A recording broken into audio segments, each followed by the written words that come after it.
Good morning. Welcome and hope you're safe and sound. Today we got some potentially stormy weather brewing outside today, so hope everybody stays safe out there. And while you're staying safe, sheltering, enjoy some poetry. We have some wonderful poetry today. So welcome. I'm Dr. Dan Turner, Head of Programming and Outreach for the Georgetown County Library. And we've got our third installment this year of the Litchfield Tea and Poetry series. And this is a series that's been long-standing. This is the 15th year.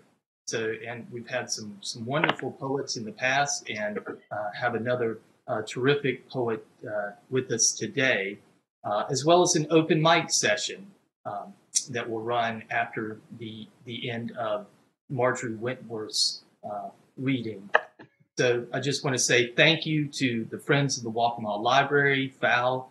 If you're not a member of FAL, please join up. They support us and support all these programs, and they've been wonderful and wonderfully generous, especially getting us through these tough times of COVID for the last over a year now. But so thank you to FAL, and thank you to Linda Ketron and Susan Lauder-Myers, who began this series. Wow. Wonderful folks. And still, Linda still is a great support. And also Cliff Saunders and Libby Bernadine, who you'll hear from later in the open mic session, but wonderful stalwart defenders of poetry and spreaders of the good word of poetry throughout the Low Country. And they took over the series and have really kept it going strong. So I'm trying to continue that momentum this year and today. And today we've got Marjorie Wentworth, as I said, the former Poet Laureate of South Carolina, a position she held for, I believe, 17 years, and did great work all over the state, barnstorming for poetry, we might say. But Marjorie Wentworth is a New York Times best-selling author of Out of Wonder, poems celebrating poets, co-author of We Are Charleston, Tragedy and Triumph at Mother Emmanuel, and Taking a Stand, The Evolution of Human Rights. Marjorie is co-editor of Seeking, Poetry and Prose Inspired by the Art of Jonathan Green, wonderful Gullah artist, and she is author of the prize-winning children's story, Shackles. Her books of poetry include Noticing Eden, Despite Gravity, The Endless Repetition of an Ordinary Miracle, and I'll show you this one, New and Selected Poems. So wonderful to pick up a book. She can't sell her books in-house today because she's coming from us remotely, but please check her out. She has a website online, and well worth you'll be richly rewarded. So if adding a Marjorie Wentworth title to your bookshelf. Marjorie teaches at the College of Charleston and is, I think she's not a native Charlestonian, but she is certainly, I think we'd call her a local. She's kind of helps embody the city of Charleston and the Low Country overall. So we are, needless to say, absolutely thrilled to have Marjorie Wentworth with us today. She's a big deal and has done great stuff for poetry and other literary arts and other arts across South Carolina. So thank you so much, Marjorie, for being with us today. Well, thank you, Daniel, and I'm really happy to be here. You know, I'd forgotten that Linda and Susan had started this series. I remember that, and of course, miss Susan very much, and love Linda. She's a force of nature, so want to thank her. It's such a great series, and so thanks for having me. Of course, school is closed today, so I don't have to teach, so this works out great. So I always like to sort of begin with something that has to do with, just sort of what's going on around us. And for those of you who've never tuned into this series, so I'll read poems for about a half hour, right? And then I'll read a poem, a particular poem that I love, give a little writing advice. There may be Q&A, I'm not sure, but then there's open mic. So I think I got that right, Dan? Yeah? Yeah, okay, thumbs up. Yes. All right. So, of course, the good thing is that people can listen and watch who don't have to drive to Georgetown, which you wouldn't want to do today anyway with the weather. So that's one of the good things that's come out of all this. So I'm going to open with a poem that came to mind.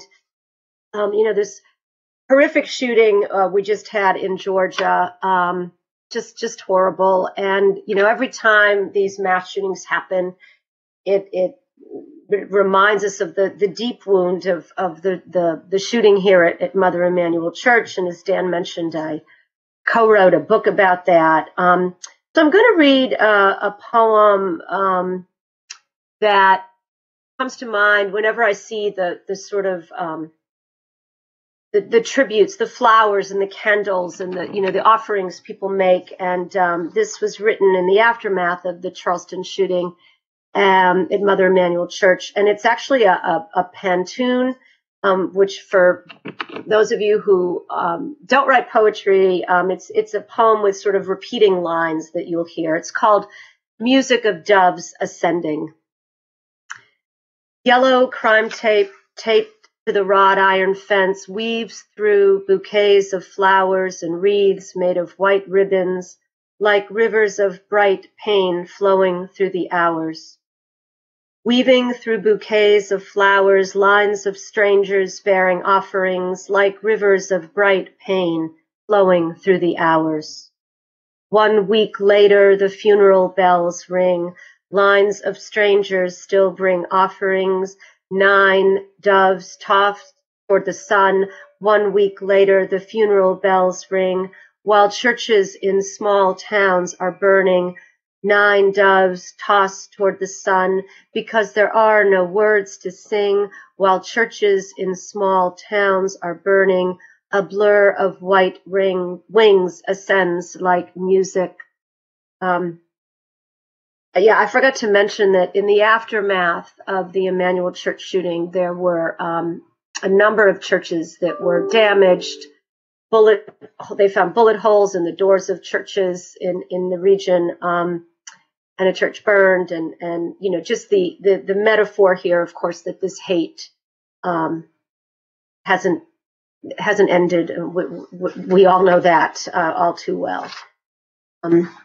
So the next poem I'm going to read comes to mind. We're certainly used to crazy weather. I know Georgetown, of course, has had all kinds of horrific flooding in the past. And I moved here a month before Hurricane Hugo. And today, of course, my sons are running around pulling, getting everything in from outdoors and trying to get ready for what's to come later today.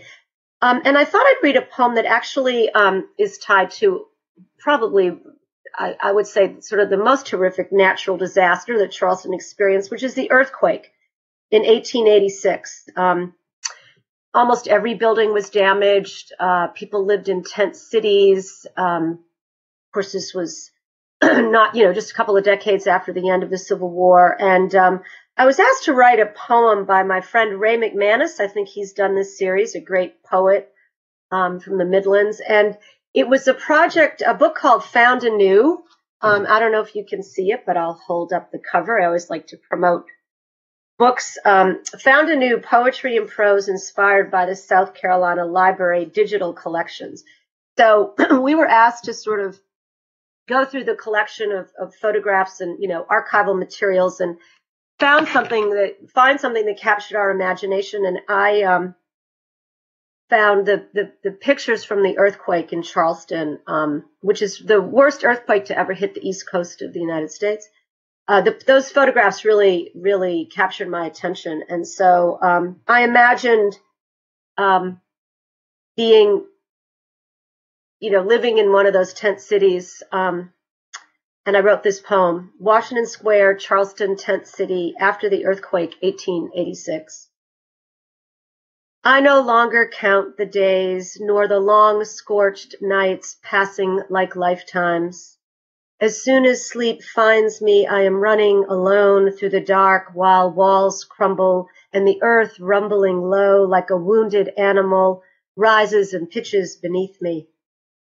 If not for the chimney bricks falling fast from the sky, I would swear I was at sea like a small boat in a storm.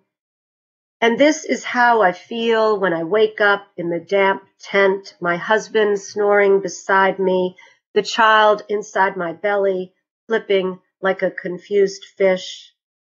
I light a candle and walk outside. The moon hanging low brightens the September sky, and I almost believe what they say about the world not ending. I count the stars as if they are my blessings, tiptoe back inside and touch the things we salvaged, stacked on a table. My brush and comb, one silver candlestick, the family Bible, missing its heavy brown cover.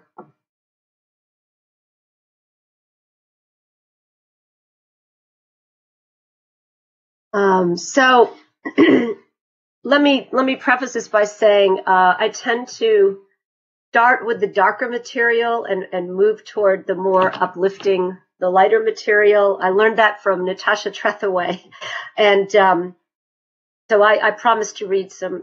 I'm actually end with some love poems, but we're not there yet, so bear with me. You know, most poems are about love or death, right? So today is actually the 5th anniversary of my mother's death, which is hard to believe. I mean, just this last year is such a blur.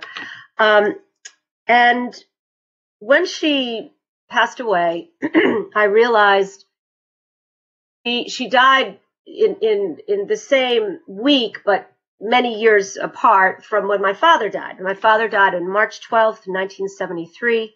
My mother died March 18th, 2016. And what I realized is my father died when he was 43. My mother was widowed at 38, and she lived exactly 43 years more, which, you know, I don't know what that means, but it was a pretty strange thing to consider. So this is a poem called All Day It Is March. All day it is March, a blur of unspoken sadness. Grief is like that. Sudden gray gust unraveling the hour. My father gone 5 decades, my mother carrying on in pieces that never quite fit back together. This math is irrefutable, like so little else in our lives. She lived out his lifespan exactly, witnessing all that he missed, graduations, weddings, grandchildren. He even struggled with another husband, which almost became a new life, but never quite, until one day in March, the month she chose to leave. Days bulging with wind, singing of loss, days of thaw and confusion. After the last cold, clear night of the season, pink azaleas beginning to bloom along the side of the house. By afternoon, she was gone.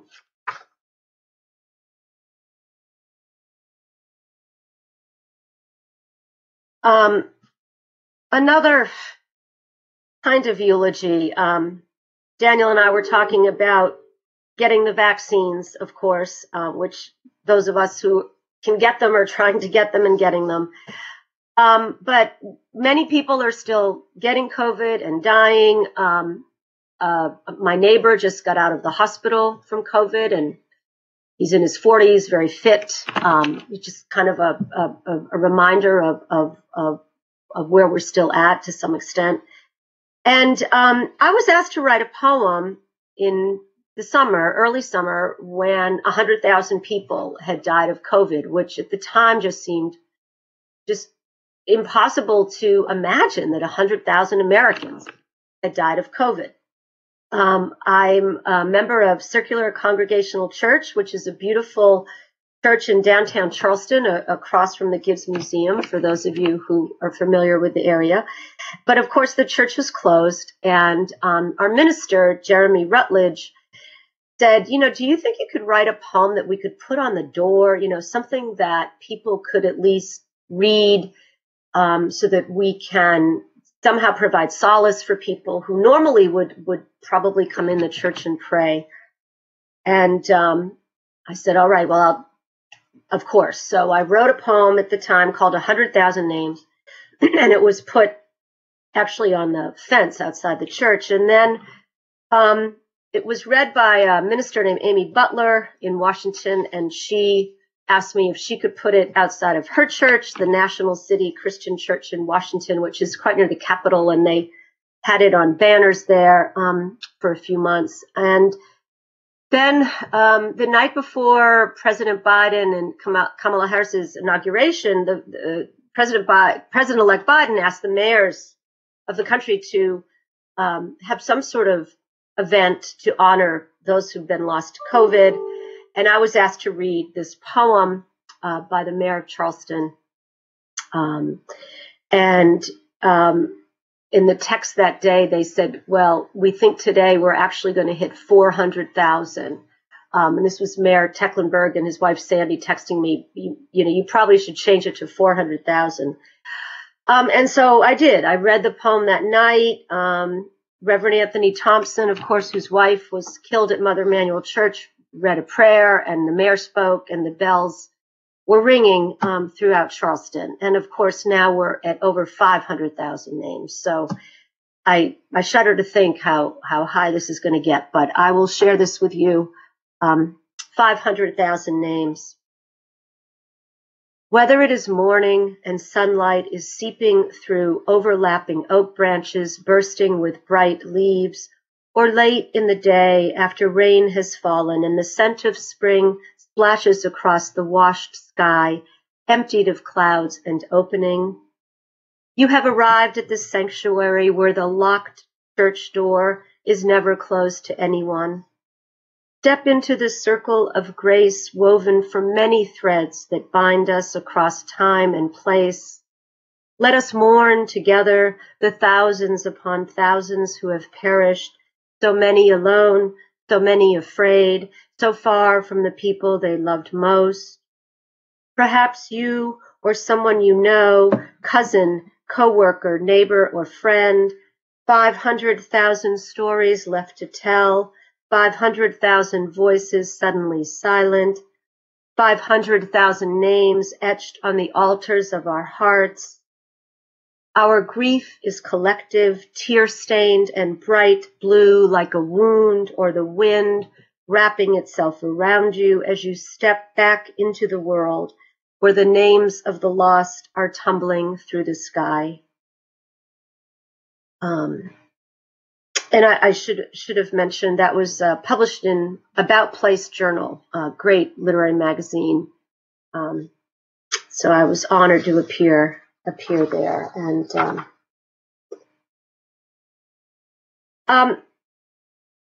another eulogy. It's just, it's a tough day for me. So that's what's on my mind. That's what's on my mind. Many of you knew Dottie Frank, knew her work, beloved American novelist from the Low Country, New York Times bestseller, certainly one of the funniest people I ever knew and one of my best friends. And she passed away a couple of years ago, and her editor, Carrie Ferron, decided to reach out to Dottie's writer friends and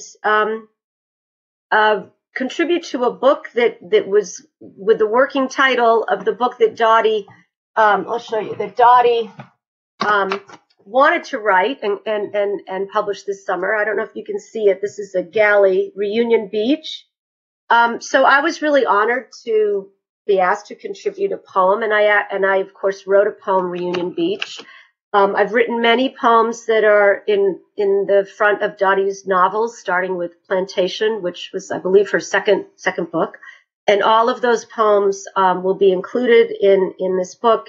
And there's short stories by Patty Callahan Henry and Mary Alice Monroe and Ellen Hildebrand and essays and memories and some writing from her family. It's coming out in April, so hopefully you can all check it out, Reunion Beach. And this is the longest poem I'm going to read, and it's in memory of Dottie, addressed to her, Reunion Beach.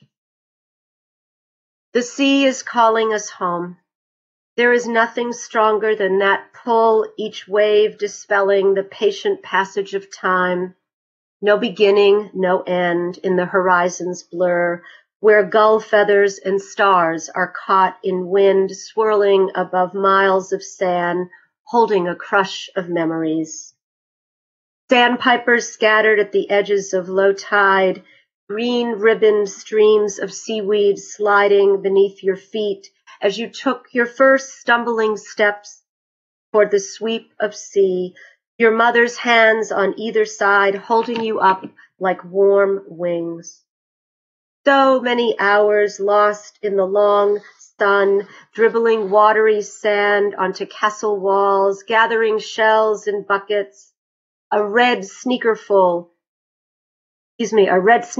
carried home, where bleached starfish lined windowsills and brown conches circled the garden like guards. Your favorite gray whelk held to your ear before you could sleep.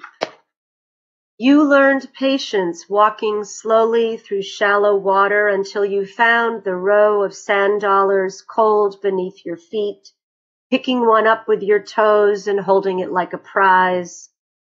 Summer days spinning cartwheels in one direction, body surfing until the sun dissolved over the city and shrimp boats lit up in a line like a string of low-flying stars. Putting your name in the first of your first crush into the hard sand far from the tide line, you smoked your first Marlboro on the overgrown path through wandering dunes.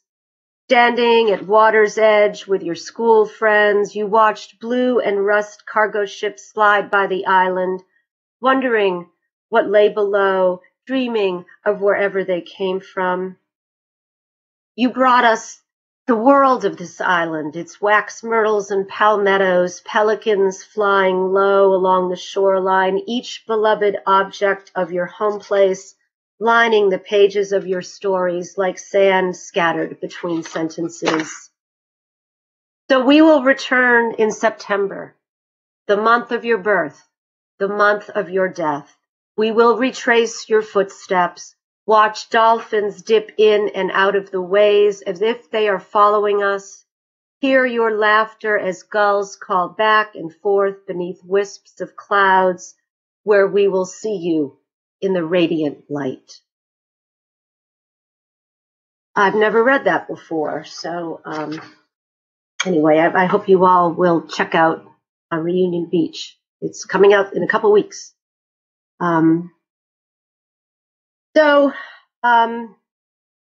It's almost Easter, and I was thinking about how we're all in our own way, whether you are practicing Christian and believe in that Christ was resurrected on Easter Day or not. I mean, it's certainly part of our zeitgeist, and we're all in our own way resurrecting our lives right now. So I want to read a poem called Easter Worry, and it's in my last book.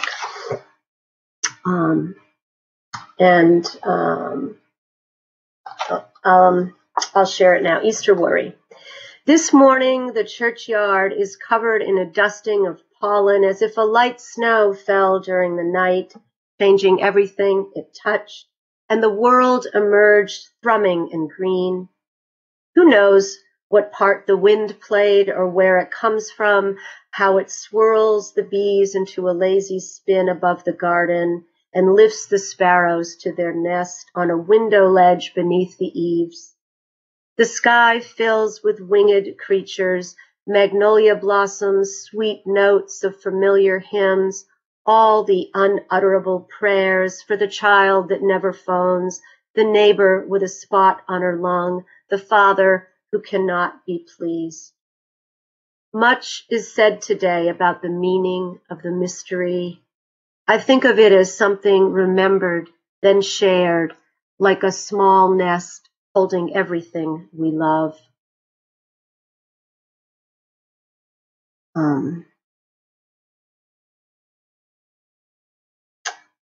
Another spring poem that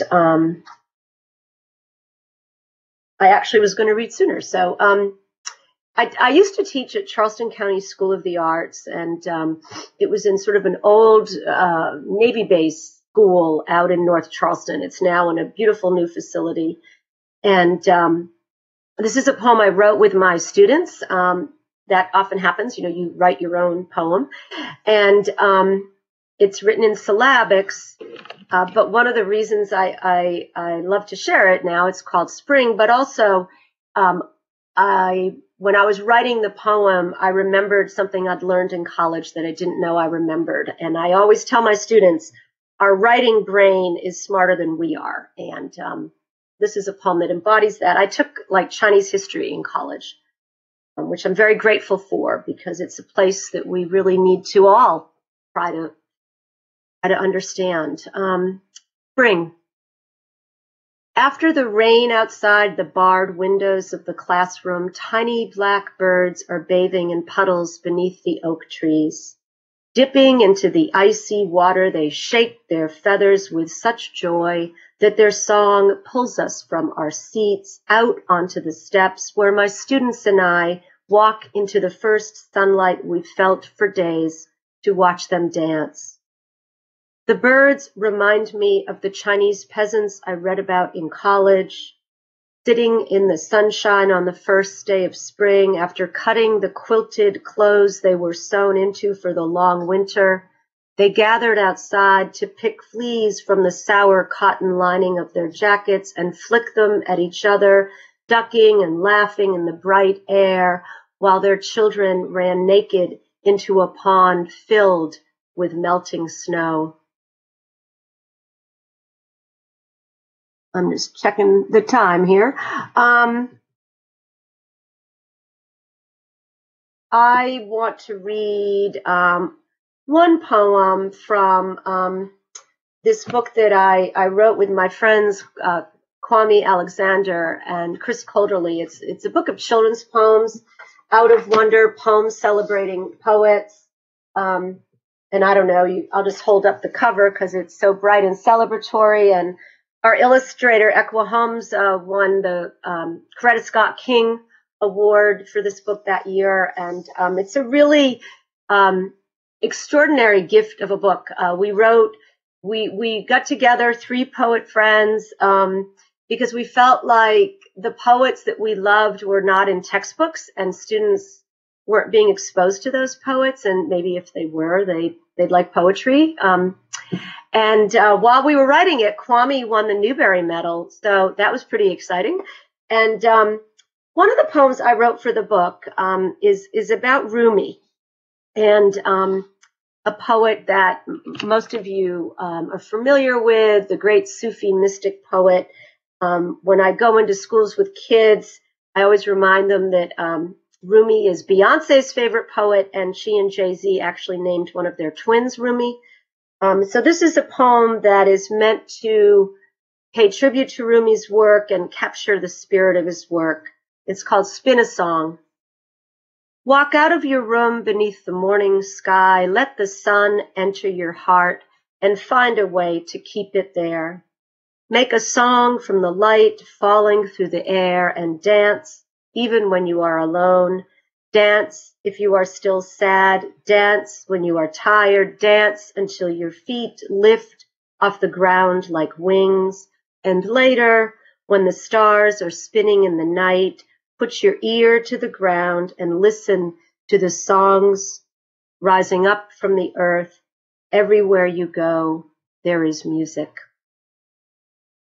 And I'm going to end with a couple of love poems, one of my own and one by my new favorite poet. And this is a poem called Newlyweds. And I actually saw this couple running through an airport, talked to them briefly, and wrote this poem, Newlyweds. And it was turned into a choral piece that was performed during Spoleto a few years ago, and which is just beautiful. And Westminster Choir performed it. But it's just reminds me how you just never know where your poems are going to come from. Like, who would think? I mean, I don't think of an airport as an inherently inspirational place, but Newlyweds. A bride beneath a backpack bigger than her body holds a vase of red and yellow roses in front of her heart. The groom, dragging a suitcase on wheels, hugs a shopping bag stuffed with still-wrapped gifts. Wedding cake balanced on top, ribbons spilling thin white streams through the air behind them as they travel home with all they think they will ever need. Very hopeful. I told you the poems would get more positive as we move forward. So I'm going to share a poem by Ross Gay. I don't know how many of you are familiar with his work. This is from his poetry book, Catalog of Unabashed Gratitude. I mean, who wouldn't want to read that poem? He also has a new collection of essays out. And I always say, people always say, who's your favorite poet? And I always say, whoever I'm in love with right now. In other words, whoever I'm reading.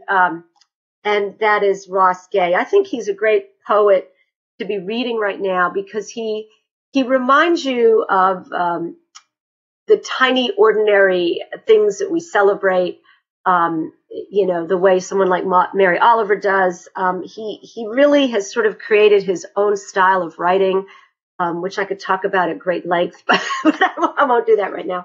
But I love his work and very much. And a lot of his poems are sort of set in a garden, and it seems like a city garden, which would be very small, and yet in this book it feels like it's the whole world. And there's this affirmation in these poems that I don't know, I read his poems and I feel so much better. So this is a poem, wedding poem, that he wrote for his friends Keith and Jen. It's very short lines on 2 pages, but it's one sentence. I love poems like this. Wedding poem by Ross Gay. Friends, I am here to modestly report seeing in an orchard in my town a goldfinch kissing a sunflower, again and again, dangling upside down by its tiny claws, steadying itself by snapping open like an old-timey fan, its wings again and again, until swooning, it tumbled off and swooped back to the very same perch where the sunflower hurled its giant swirling of seeds around the bird and leaned back to admire the soft wind nudging the bird's plumage. And friends, I could see the points on the flower's stately crown soften and curl inward as it almost indiscernibly lifted the food of its body to the bird's nuzzling mouth, whose fervor I could hear from, 20 or 30 feet away, and see from the tiny hulls that sailed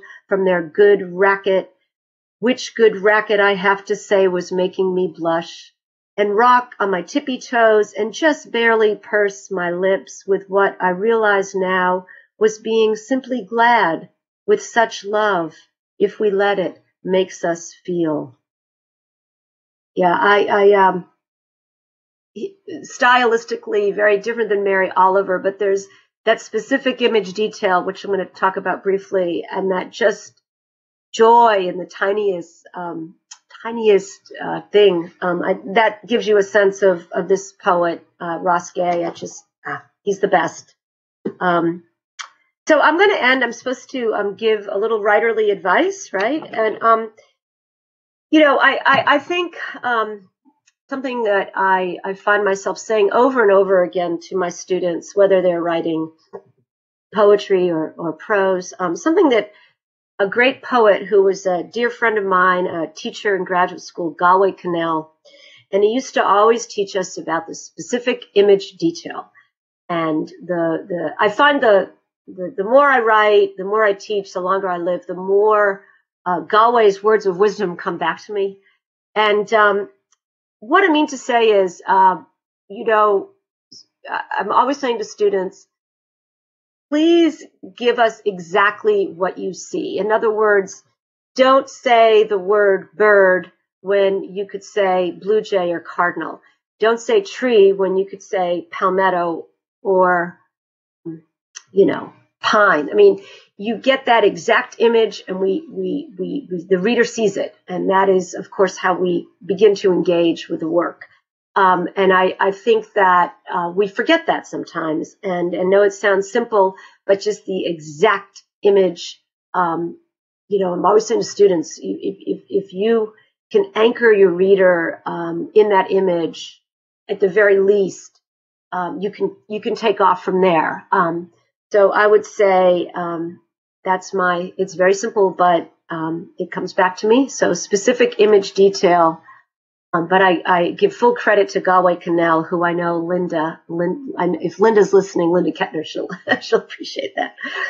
All right. So thank you. Of course, I can't say you're a great audience because I can't see you, but I'm sure you were fantastic.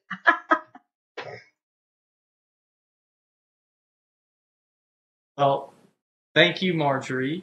You were certainly you were fantastic. We know that much for sure. That was wonderful, and you're just an excellent reader of your poems as well. So that's you just do a terrific job. And let me just say again, if you're interested in any of this array of books that Marjorie mentioned, she's highly accomplished, highly published poet. www.marjorywentworth.net.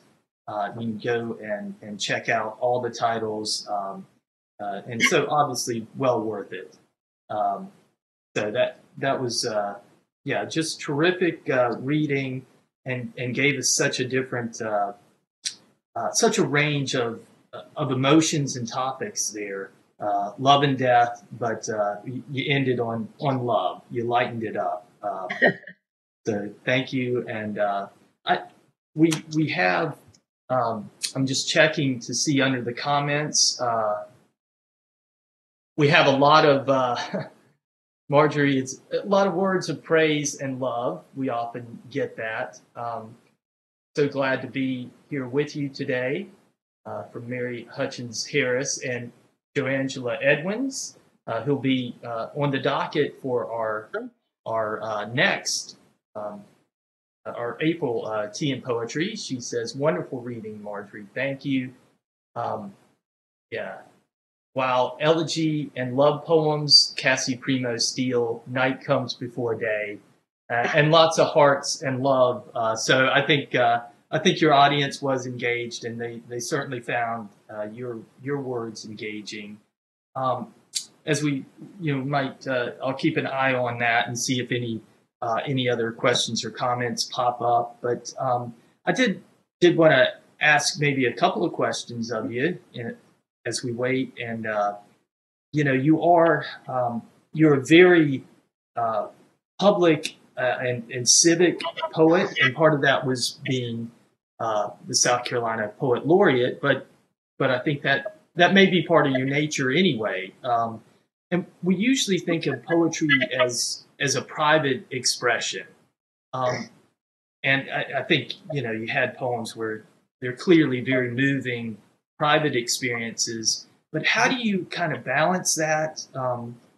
You have, this private feel of poetry, and yet you're often, your poems are very public and move into that public realm.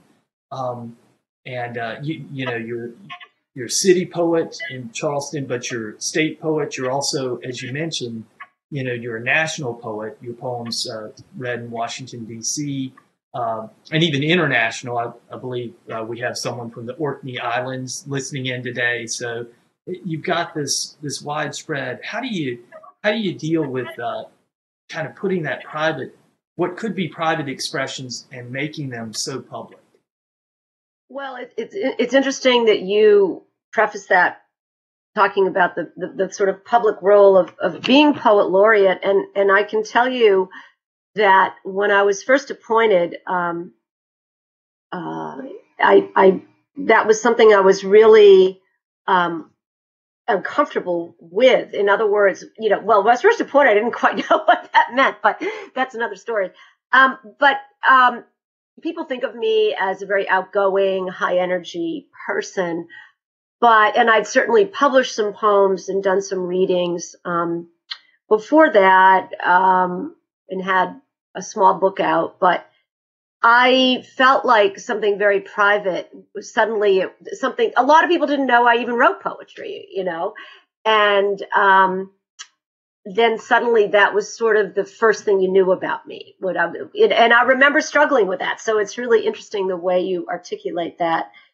I don't know. I think in terms of material,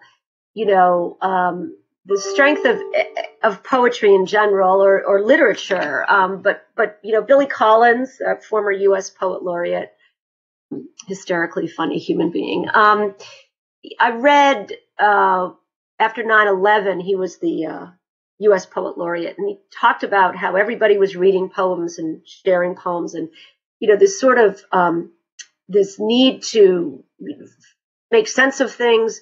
And when you read a poem, you often feel like that writer, that poet, has experienced what you experience, like especially the poems about, say, heartbreak or loss or falling in love, and this feeling of recognition, like, how does that person know what I feel?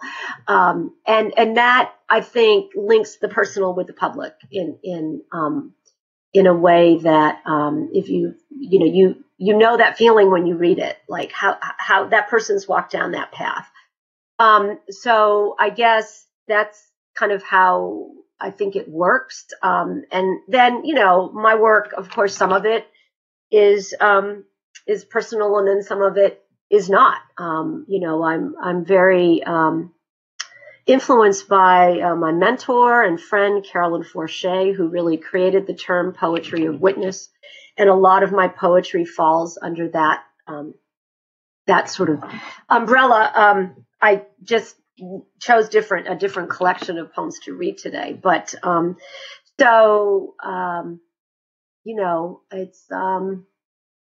it's all, it just depends on also the audience. If I don't know anybody, I might choose different poems to read. But I do think that people, whenever you speak to a group of people, whether it's poetry reading or something else, people want to get to know you a little bit,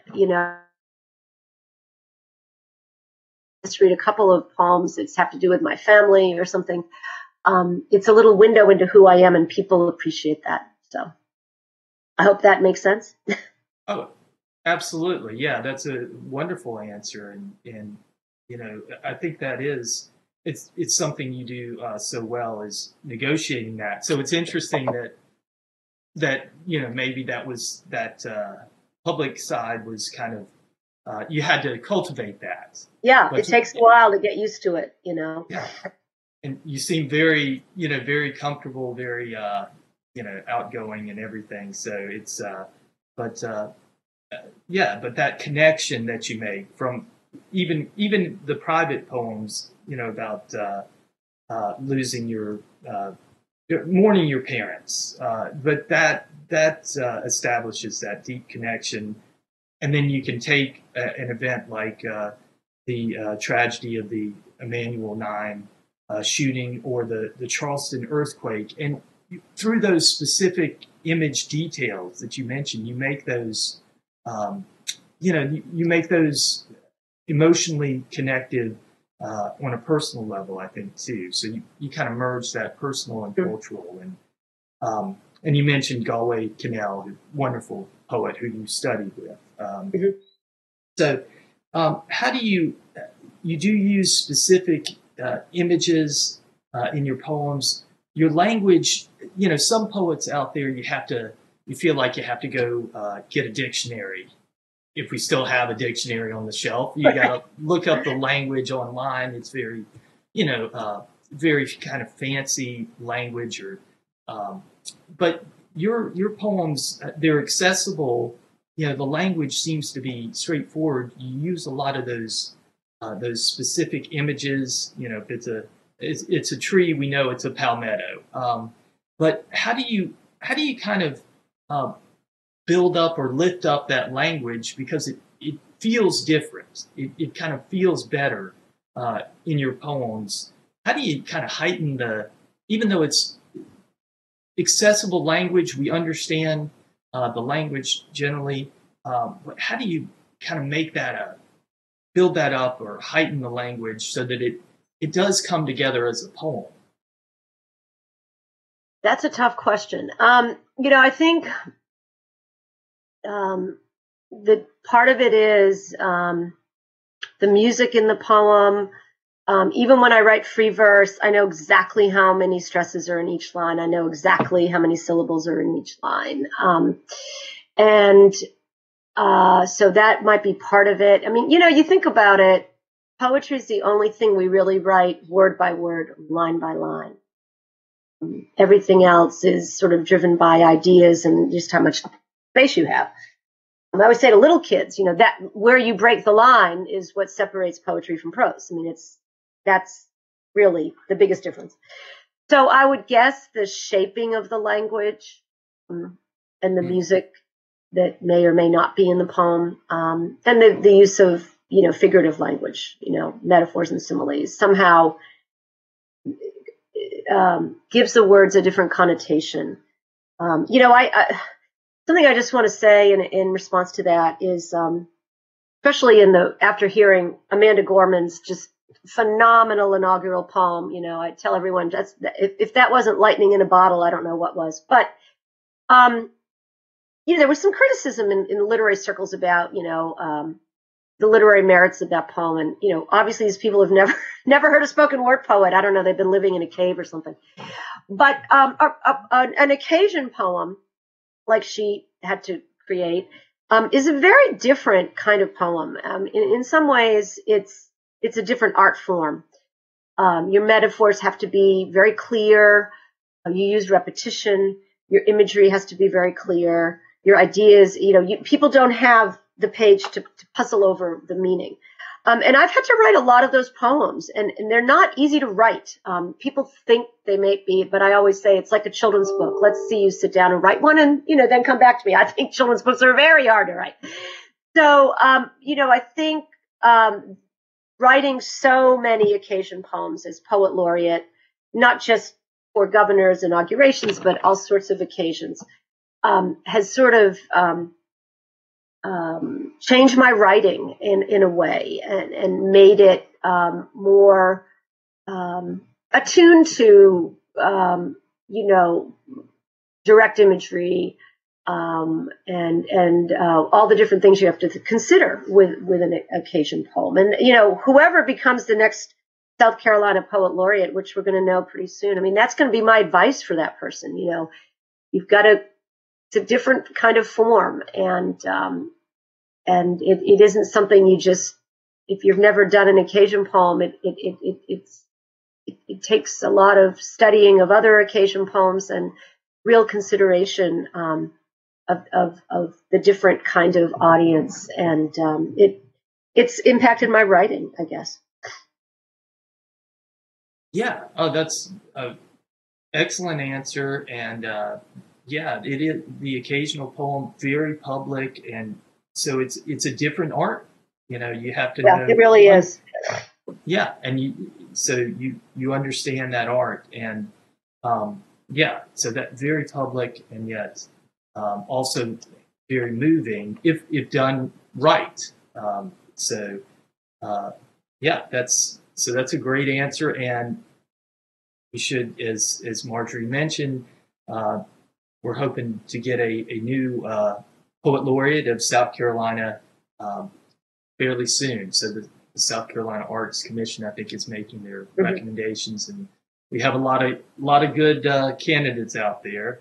including, you mentioned Ray McManus, a great friend of the library, wonderful poet. So he did that book together, edited it, found anew that you mentioned. But yeah, and I think you really pay attention to form and the music of the poetry, but also, you had a pantun in there, and you had a children's poem, a different form. So that helps maybe heighten that language and make us pay attention to what you're doing. But so yeah, and that's it. Did you ever feel that you were spending too much time being asked to write poems as opposed to finding your own inspiration? Like meeting a newlywed couple at the airport, for example. Whatever it is. Yeah, whoever they are, wherever they are. Yeah. Actually, and I think other poets would agree, often when you're asked to write a poem, obviously when you're a poet laureate, these occasions are more public, but many people write poetry. Oh, can you do a poem for my daughter's wedding? Could you please say something at the funeral? Could you, maybe you'd write a poem for graduation, which I've done. And you end up writing something that you wouldn't have written otherwise. And it's great because it's almost like a writing prompt, right? With the certain limitations that you have around that occasion. So no, I mean, if anything, it's pushed me in directions that I never would have considered. Many of these poems have led to things that I like. I was asked to write a poem, for example, when the Arthur Ravenel Jr. Bridge opened up, and it ended up, the poem was called Despite Gravity. It ended up being the title poem of my book. My poem I was asked to write in the aftermath of the Emmanuel shooting, Holy City, is ultimately what led to me working with Dr. Bernard Powers and Herb Fraser to write We Are Charleston, Tragedy and Triumph of Mother Emmanuel. So a lot of these poems lead to things that, they get heard in a different context. Of course, my favorite is when I wasn't allowed to read my inaugural poem at Nikki Haley's second inauguration, and far more people read that poem than ever would have read it otherwise. And, which was a poem really about the legacy of racism in South Carolina in a way, and the way it holds us back. And I would say that poem changed my life in ways that, I would take too long to discuss. But so, no, they don't. These occasions, if anything, they inspire me to write work I wouldn't have considered, and leads to extraordinary circumstances that I never could have planned for. So they've all been a gift. Well, you have a gift for turning extraordinary circumstances into positives. So into hope, let's say, turn pain into hope, and death into love. If we had some bells to ring around here, we'd be ringing them for you for being with us today. We really very much appreciate your time, and we'll shift over to our open mic session, which are pre-recorded because of our tech and tech issues. So we'll run those, have an array of poets out there who have contributed to that. But thank you so much, Marjorie, for being with us today. That was terrific. Thank you. Yes.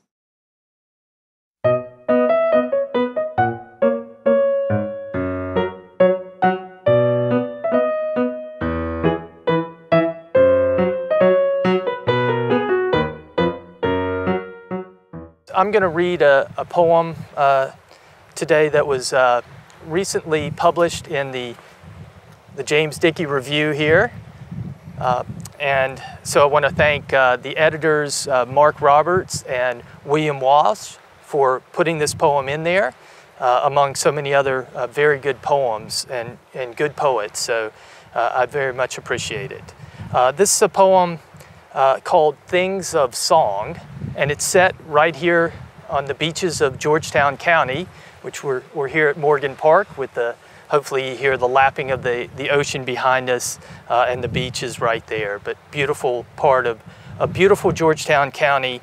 So Things of Song, the title comes from a line in Homer's epic poem, The Iliad, when the hero of the Trojan side, Hector, is saying goodbye to his wife and his young son, and he's about to go out to face death on the battlefield.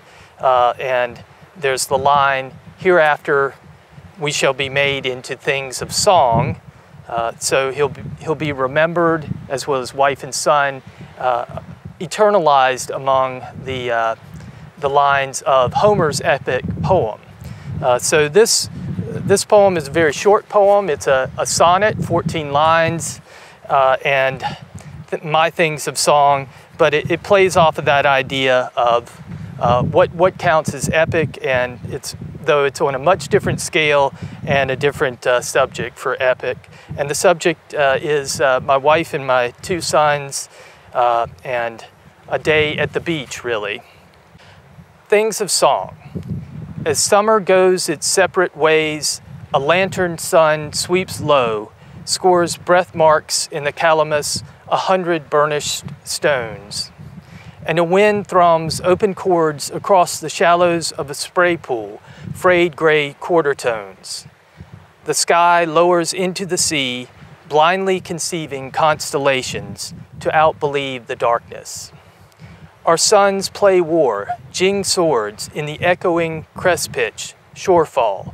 Their shrill yells recant the gull calls, their laughter crossing a pitch-dark sea, circling us, accidentals of accord. Hi, my name is Harriet, and today I'd like to present a poem that I've written called Evolve. Evolve.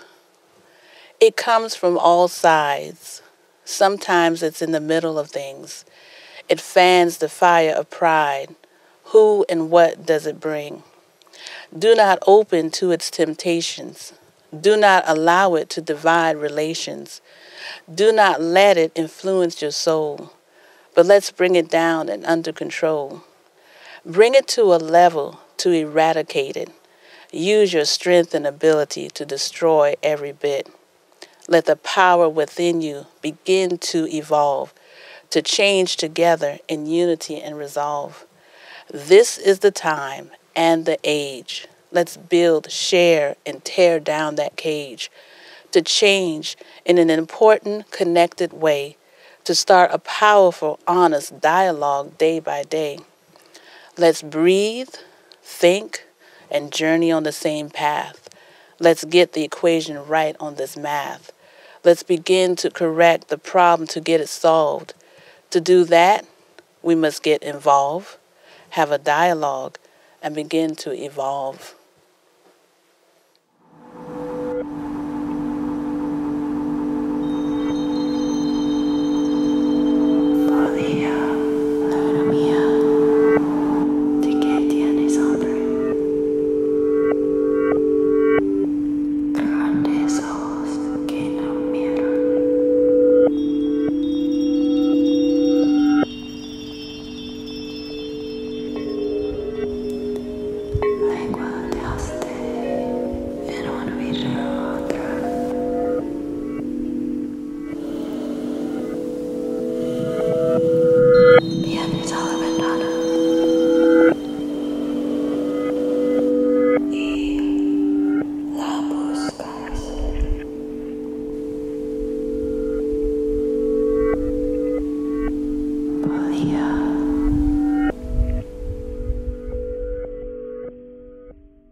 Sun-splashed ryegrass near rose perfume in the garden. I wish to catch it before I light the fire under the crisp leaf collards and the cold water-filled kettle. the taste of frying shrimp on the long-ago river where Uncle fried catfish and hush puppies. When the Winnebago pulled up with my cousin stepping out in her blue blouse and tight black pants, wearing our days together. With all the stories, the gone-away wisdom people now filling our arms, as we race toward one another ready to give them life. The farm, the mule, the Althea tree, that life, backlit and obsolete, full of contradiction, what we chose to remember. Thank you very much. Hello, everyone. My name is Deborah Connor, and I'm coming to you from Summerville, South Carolina. I'm going to be sharing a short poem that I wrote this winter when I was taking an online class with Marlanda DeKine. It was something sponsored by South Carolina Humanities and also the Georgetown Library. I had been in something of a writing slump, so having this poem was a very welcome outcome. It's a poem that brings back memories of a time when I lived in West Virginia, and I taught poetry writing to kids in the schools. The title of the poem, Weekday Mornings, reads right into the first line. Weekday mornings, I'd pass the picket line, horizon smeared by smokestacks, fists of flame and roar. What could I give these men as I drove the winding road to another classroom of kids, to poems we'd write together, stacking bricks made of words, walls against a future of food banks and late payments, where men stand with sodden, hand-lettered signs beaten by November rain.